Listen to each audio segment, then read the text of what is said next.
It's a bold plan. Spraydon Heathcote Community Board Deputy Chair Carolyn Potter wants all new builds to include access for disabilities, and if they don't, well, there'll be consequences. In 10 years, this council will not deal with any organisation that's not disability accessible. You know, we have to do something like that. After 14 years at the Human Rights Commission, campaigning for access is nothing new for Carolyn Potter. Now she's taking her experience working in the Commission to the City Council. Her notice of motion was discussed during this afternoon's Strategy and Planning Committee meeting.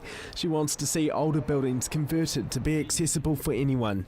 Right now, only a few buildings need to provide access for people with disabilities.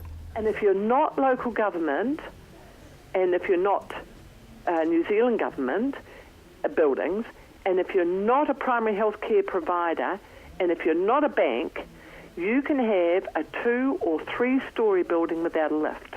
And we're building them everywhere. This epic building is an epic example of how new builds aren't always completely accessible.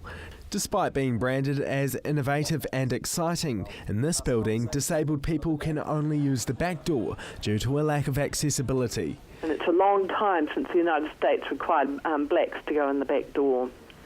And it's the equivalent. It's time we stop this nonsense. It's time we said that all our buildings, all our city, all the people we partner, our industry that looks to the future, all our shops, they'll be accessible. Carolyn Potter lists businesses down Beeley Avenue and Birmingham Drive as examples of what not to do when building new.